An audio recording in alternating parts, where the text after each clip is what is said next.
Hello, everybody. Thanks for joining us here on the ice. ASTD Wayne's World, part one of our edition with Wayne Kozier. Wayne, gotta say, man, it's starting to look a little bit like fall out there, but the temperature was quite nice today.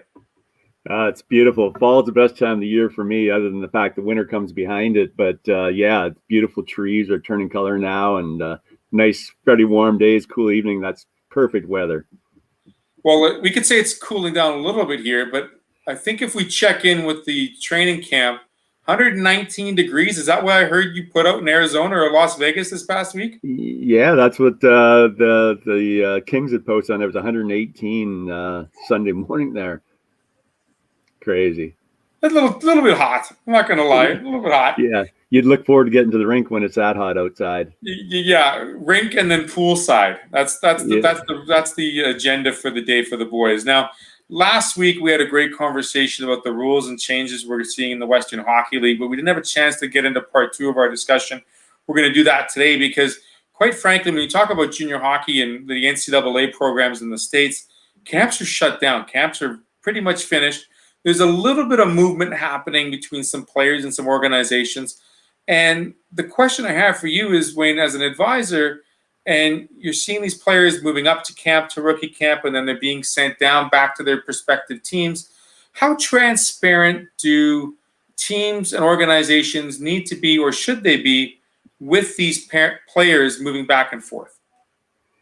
Well, obviously be as transparent as they can be, and that's what I always talk to parents and players about. I mean, sometimes coaches get a bad name just because a parent will say they weren't 100% honest with me and stuff. And my response is always, they're being probably as honest as they can be. They've got to manage their players and their needs and what they need type thing. And a lot of cases they need more players in camp than they can keep and stuff. So you might have the perception you've guaranteed a position, but you're not really. They may be saying that you got a good opportunity and stuff. And sometimes people hear different things than what the coach says, I think, in some cases, and that happens in a lot of things in life, I think. But end of the day, I think all coaches are trying to be as honest as they can be. Sure, there's always going to be the odd bad apple, but at the end of the day, there's only so many players they can keep, and as you say, it starts to trickle down. And with the NCAA and their rules, the players aren't allowed to go right on to the rookie camps and play in those games and stuff like that. So those guys are all going back to their NCAA programs, and there's still the odd guy that's maybe thinking about signing a pro contract and exiting school before he graduates. So those are just some of the variables that are still sitting out there that again, there will be a bigger trickle down at the lower levels. It goes down to NCAA, to USHL, to North American Hockey League, to Junior B or USPHL in the USA. We think of it as we see these names, the big names like the Owen Powers, for example, that have declared that they're hopefully, or they are going back to college hockey with Michigan. And why wouldn't you? I mean, Michigan's going to be pretty stacked this year in Division I, with just the named players that we've seen taken in the first round. But like you said, that trickle-down effect really affects players all the way into, a freshman and a player potentially cracking that lineup for the first time in junior hockey, to the point that their spot is now being taken by a veteran coming back, and they're now having to go back to AAA if they're possible or if they're able to. And we're talking affecting a lot of junior players and junior programs.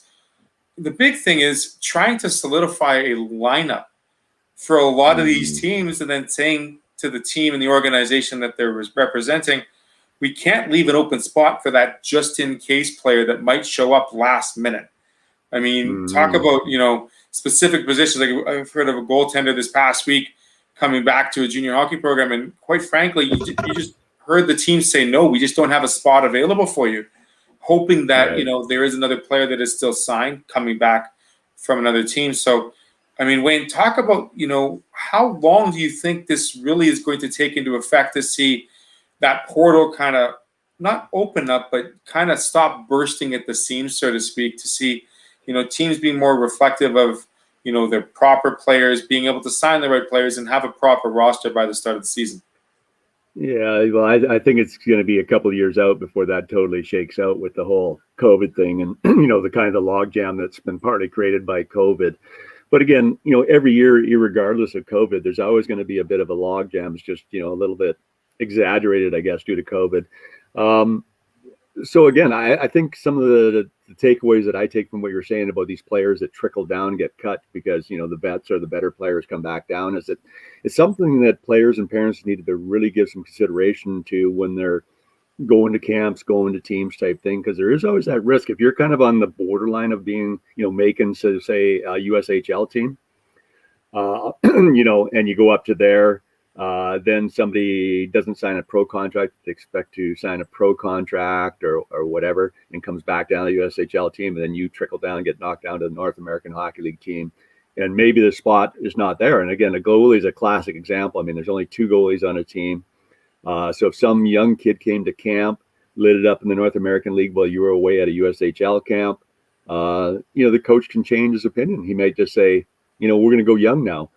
So yeah, we don't have a spot for you here now that you're coming back from your USHL team. So, we'll try to look to move your rights to some other team, which is what most teams will try to do, or find them a place to play. But it always doesn't work out perfect for everybody. And, I think that's why you see parents getting upset, players getting upset, is because, hockey's a very competitive world. When you get into that NCAA, USHL, North American League, it's a lot of players fighting for those spots, and got to get locked in as soon as you can and play at the right level would be another message I'd send to people. It's the higher you go, and if you're marginal at that level, the more risk that you're going to tumble down into an unknown area where maybe your spot's disappeared. The reward is obviously to get into the professional training camps, with the professional team, their affiliate. But from there, it's there's such a discrepancy between eating at the head of the table or with the head table, and then going back to riding the bus on 21-day long trips in the Western Hockey League, for example, because we've seen it with players. We'll leave your son out of this conversation for now, but he knows where his place is for the most part, and this opportunity he has. But for a lot of players, like you said at the very beginning, it's what they're told and what they choose to hear are sometimes 2 very different stories. And, the ego might get involved. Sigmund Freud might join our conversation in later weeks. However, that super ego that a lot of these players have could potentially reward them, in essence, to go play overseas as well. Could it not? Yeah, for sure. I mean, there's all kinds of opportunities. And I think, what our discussion is leading into is, the importance of probably having somebody to advise you on some of those decisions, and, also have them, representing you on your behalf, having some of those talks with the general manager about what's your opportunity to play, or if you're looking like they're not going to have a spot, what's the options available to you as a player. And, again, it takes out that emotion thing. It's like having a lawyer deal with a lawsuit that you're faced with. Is they're the pros at it. They know how to handle it. There's no emotion in it, and so they can have that discussion and probably represent your interest the best, and have the best possible outcome out of that discussion. Because sometimes a player could get into he feels hurt. He could get argumentative with the coach, which is not going to do anyone any good. That's not going to turn out well for the player. Same with the parents. If they start making calls to the coaches and complaining and stuff, that's not going to be good.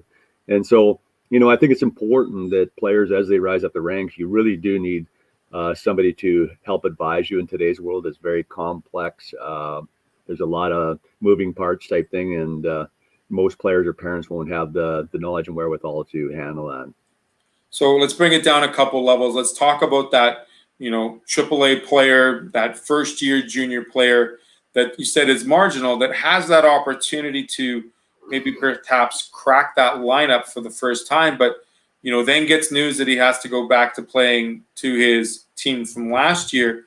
Shouldn't that just be a benefit for him, for that player, to just expand their horizon and become more of a complete player amongst their age group versus, maybe not excelling, being that 3rd or 4th line player that it's great to have that, status saying, yeah, I'm playing junior hockey at that age, but wouldn't you rather just light the lamp 60, 70 times in your final year of, AAA hockey? Like, I think there's benefit to both. depending on where you're at in your maturity, right? Yeah, you're bang on. And, it's a great point. The players got to play at the level where, they belong, and dominating a league is way better than sitting on a third or fourth line and getting minimal minutes at a higher league. That's the easiest decision ever. If you're stuck in that point, and with no real good prospects to move up to at least the second line, you really got to give consideration to, and again, I'll put a caveat that unless you're a role player type thing, that you're going to belong on a third or fourth line, but you're better to go down to the lower level. So don't be disappointed by that. I know it's nice to always say you're playing at the junior A level, the WHL level, the USHL level, the NHL level, but end of the day, if you can't get, your solid 20, 25 minutes a game and really dominate for the most part at that level, you should be at the lower level and still fine tune your skills and get that quality ice time, get your confidence. So then you will be ready at the right point to move up to that higher level. I'm always a firm believer of experience, that whatever type of game you play and able to excel at that, to be just that much more attractive the following year, just gives you that extra opportunity in the long run, I think, because if you're a goal scorer, you're a top 3 forward, you're not going to love life being a fourth line winger on a Western Hockey League team. Now, obviously, Western Hockey League coaches and organizations listening to me aren't in favor, but hey, I'm just speaking the truth. I mean, the bottom line is you want your playing time. Yeah, you're a little closer to home. Maybe you want to spread your wings a bit, but you know what? Just know that you're at that level. You were able to make that team, but circumstances came out, and now you have a chance to play even that much more with your friends and the team you're rightfully ready to play with. Yeah, absolutely. There's a lot of things you got to factor in. And I mean, you hit on a key point. Some of these kids are pretty young. So, being around their high school friends and maybe even still being around their parents are important things in their development and getting to the right maturity level to move on and stuff. Because, as you talk about the higher leagues like the WHL and the USHL, they're pretty glamorous for minor hockey players, and rightfully so. But it comes with a lot of responsibility, a lot of work. So riding buses for, 10, 12 hours, getting to school when you've had a couple hours sleep on an uncomfortable bus seat and stuff, and then still going out and performing well the next night. It's pretty tough. So just a lot of things you got to think about. And that's why, you got to understand the kid's maturity level.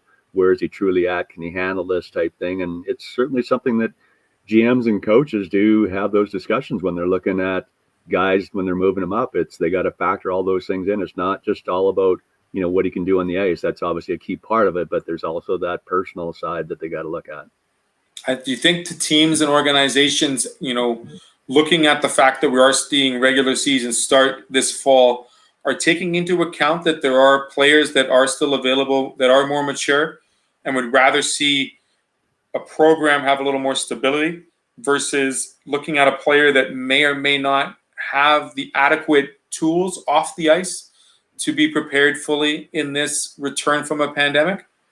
Yeah, no, I think it's definitely going to be a part of it. I mean, it's a real strange year this year with, the people that I say at the junior level, probably the 2003 class, down to the 2004s were impacted some of the most, a little bit in the 2002s, just because that's a critical stage where they should have been making their moves up to junior A or the North American League or, even to the WHL.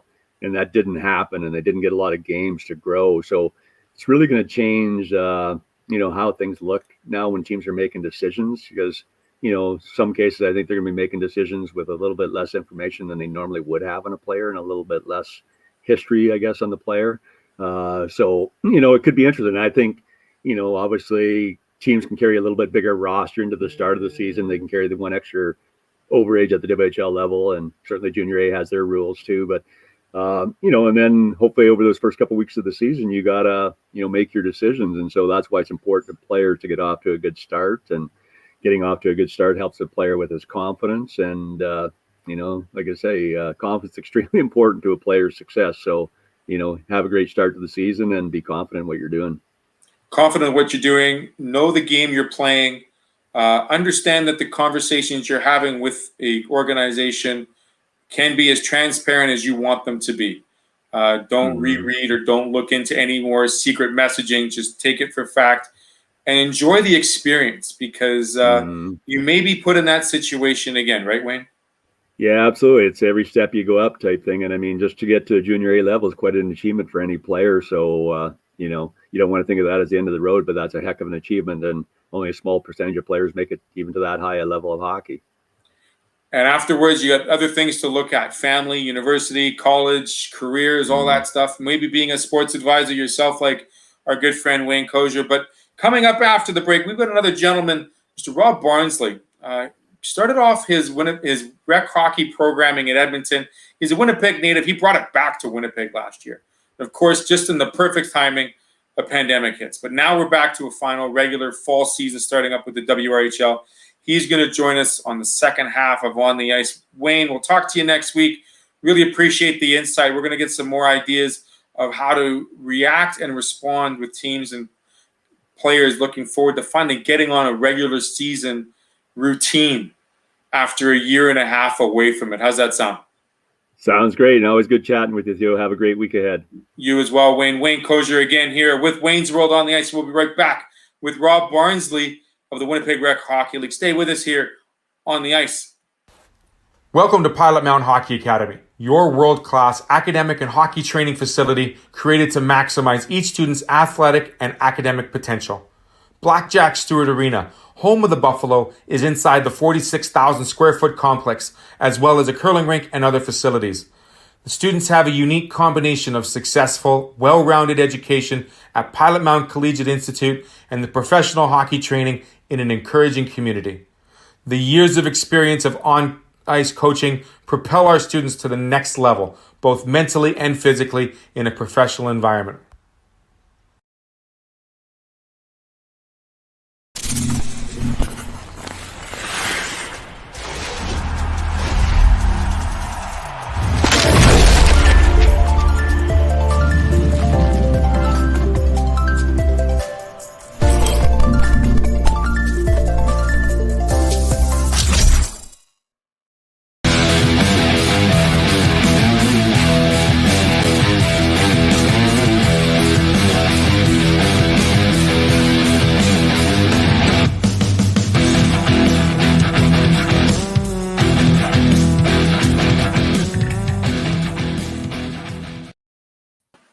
Part two of On the Ice, brought to you by Doak Spoke Fuels Case Financial Group, Pilot Mountain Hockey Academy, and 12U Hockey. Rob Barnsley, the director, the man, the guy with the smile from ear to ear, and rightfully so. Right, Rob?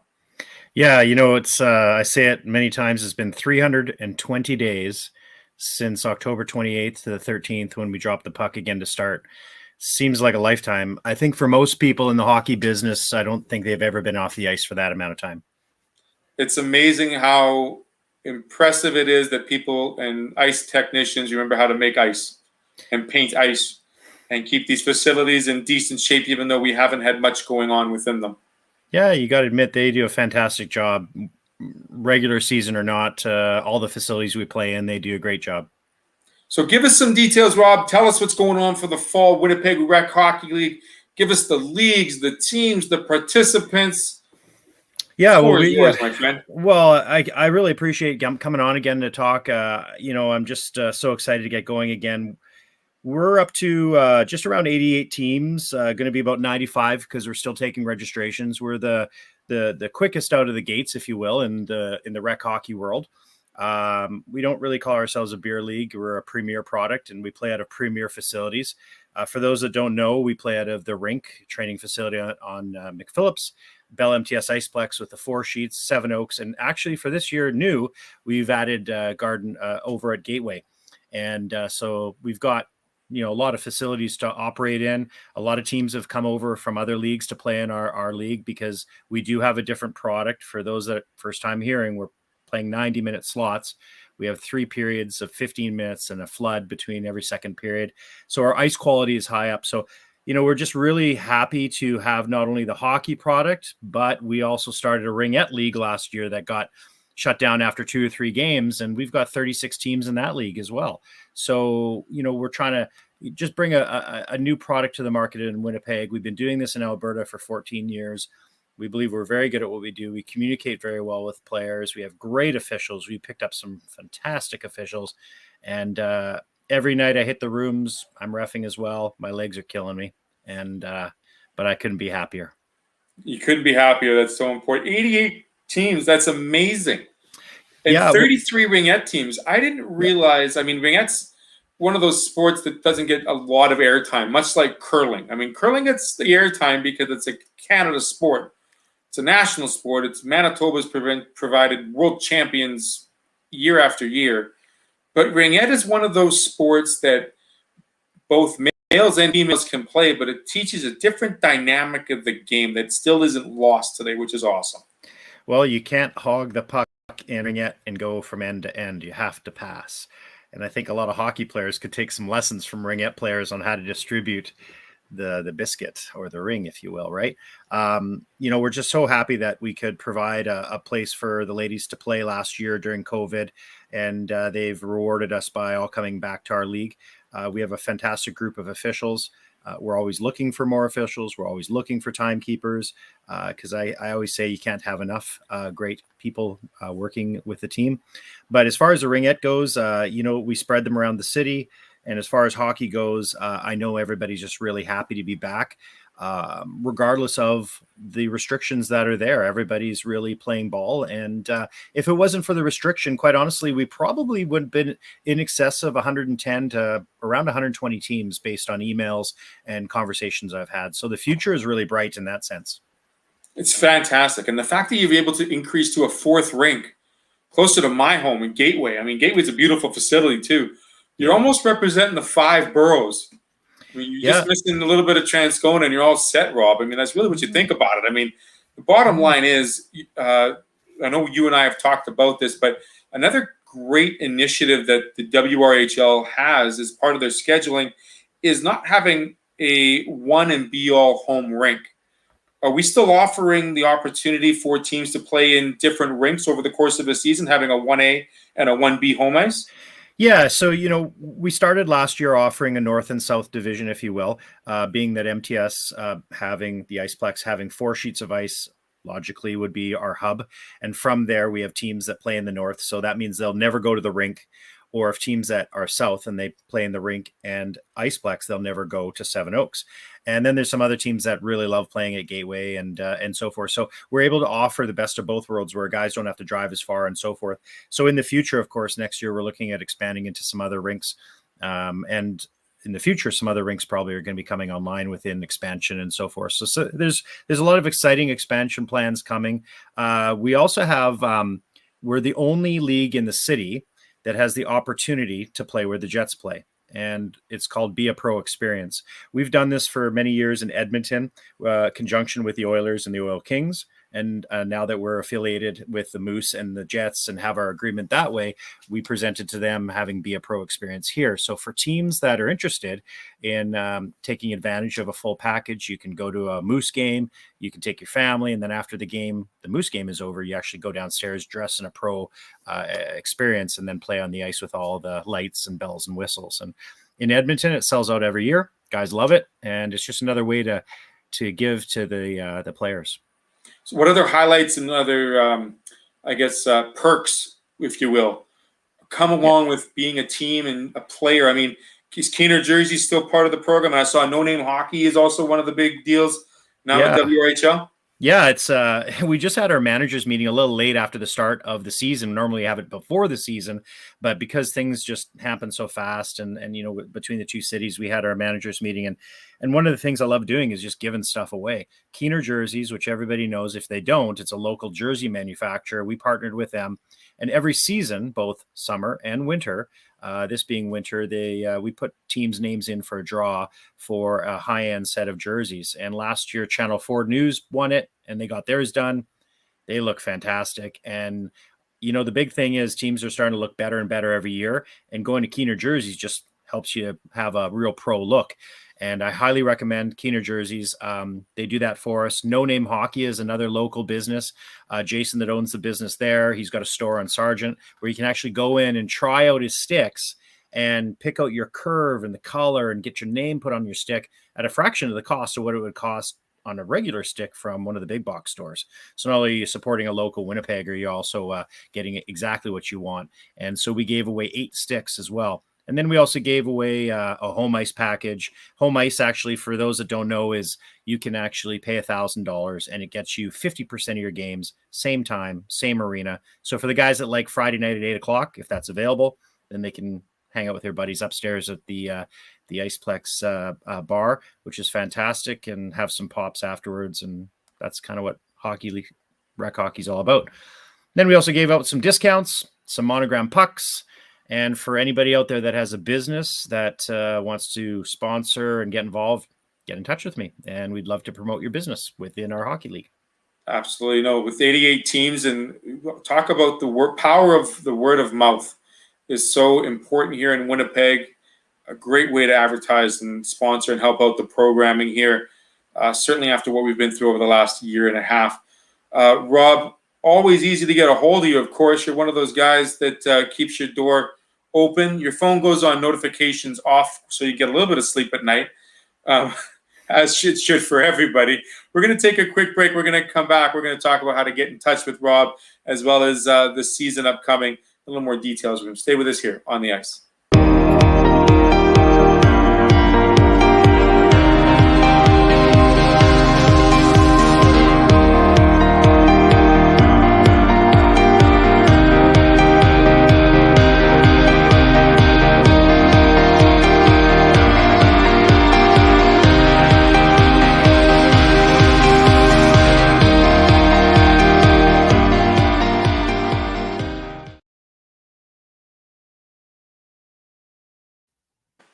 Back with Rob Barnsley here on the ice. Rob, one comment we had last time you were on the show: teams, team names, and the respect when it comes to picking the right team name to represent your crew. One of the things that a lot of players nowadays understand the importance of, and we don't go far left and far right. We're pretty respectful in that matter. Yeah, teams all understand that, some of the older, more obnoxious team names are no longer acceptable. But I think the big thing outside of the respectable names, which all of our teams have, are, like I said, the jerseys and the way they look. One of the big things with our league is, I always say it, I'll never refer to our league as a beer league. It's always a premier rec hockey experience. And as such, we do have jersey rules. We want guys to look good, no tapes on their numbers. It sounds like a simple thing, but for us, it's a little bit of a step up from what you guys are regularly used to. And you should really check us out because, not only are we playing in the best facilities, but I tell you, some of these guys, they take it serious. Socks match. In fact, there's one team in our league, every bag matches. They really take it seriously. So when I talk to all the teams, I talk about the respect in the game and the fact that, we will, punish teams that aren't behaving accordingly, and that one team's not going to ruin it for 99 other teams. And I'm very present around the league. Like I said, I ref as well. So, and I'm just trying to build a community here where rec hockey has never gone before. And it's really exciting because, this 320 days off has really charged my batteries to really kick it into overdrive, because we lost a year. And are we where I thought we were going to be? Yeah. Would I like to be further down the road? Absolutely. And for teams that are still wondering where they're going to play this winter, you can actually still register with us. We're taking teams until October 5th. Once you can't register after October 5th, but if you want to still get in the October schedule and carry on with the rest of the guys, you can still get in at winnipegrechockeyleague.com. And there we have it at the bottom of the screen. We all talked about 3 periods, a 90-minute time slot. Rob, officials, timekeepers, give us some of the different rules that players and teams may not know that are associated with Winnipeg Rec Hockey League that might be different from where they previously played.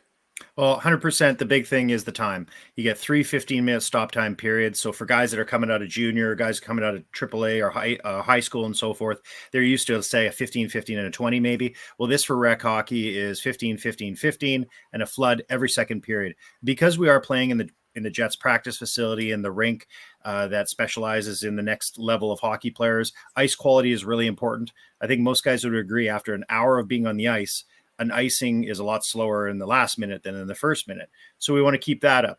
talked about Premier. That's part of it. And then also too, some of our rules, which are really exclusive in the sense of icing. You don't use the center line for icing. It's the blue line. And if you think of it, it actually stretches out the play. You can stretch out not as many icings. The flow keeps on going. Guys really like it. So especially for the cherry pickers. I talked to one guy last night. He parks at the blue line and it helps him get points. So why not? Hey, you're allowed to do that. Some people say they've earned that cherry stripe, right? They figure they've earned that right to be that player. Me, not so much. I kind of enjoy being a part of the play at all the times. Rob Barnsley, we've mentioned Keena, we've mentioned No Name. Any other companies or groups we'd like to mention before we say goodbye? I just want to say thank you to all the players for coming back. I know it's a time off. We did a lot of refunds, a lot of credits. We'll always treat people right. Same with the ladies in the Ringette League. We also want to start a women's hockey league. If you're interested in coming over, we want to do that as well. We want to make the Winnipeg Rec Hockey League your home, and we want to expand and give people something they've never had on all levels of sport. And also, lastly, I want to thank all of our arenas we play in. The staff work very hard. They're great partners of ours, and we're really excited to keep going and to just keep growing. And I really appreciate you getting me on this show again. Rob, it's always good to talk hockey with you. I mean, it's nice to see the cars showing up. Like when I drive home, I get to see the cars at the rinks now. Yep. And it means that the facilities are being used. But more importantly, it's a big sigh, not of relief, but a sigh of thanks to say, you know, we have this opportunity back now to do what we love to do, enjoy the time with our friends and our peers, get a little bit of aggression out because it makes the workplace a little bit safer, I think. Makes the talk around the water cooler and the coffee jar a little bit more respectful. Also a little more entertaining. You don't have to talk about college or fantasy football all the time. You get to talk about your hockey games. Absolutely. And I can tell you, I will never complain about having to walk from the very far part of the parking lot because the parking lot is absolutely packed full of hockey and ringette cars. The other night, we had every single ice sheet going. We had every single game going in every arena in the city, and it was fantastic. I drove to every arena, and it pleased me because I had to park so far away because everybody was at the game. So as long as everybody's got their vaccines and vaccine cards and so forth, you can get into the facility to watch and to participate. And like I said, you can still register. Rob Barnsley, Winnipeg Hockey League. There's the website at the bottom. Find him on Facebook. Just remember, let him get a little bit of sleep at night because he is a very tireless individual, but one that wants to see everybody having fun and enjoying what they get to do. Rob, thanks so much. It's always a pleasure having you on. And glad to see the boys are keeping the sticks down. No scars on the face yet. You're doing good. Thanks. Rob Barnsley here on ASTV On the Ice with us. Thanks for watching, everybody, bringing more goodness to the greatness. We'll be back on Thursday when we talk to the Pilot Mountain Hockey Academy U15 coach, Kyle Nixon, and we'll talk about his first couple of weeks, both as a teacher and as a new coach with the program. Again, thanks for watching ASTV. Check out all our feeds and always thanks for watching. Have a great rest of the evening. Bye-bye for now.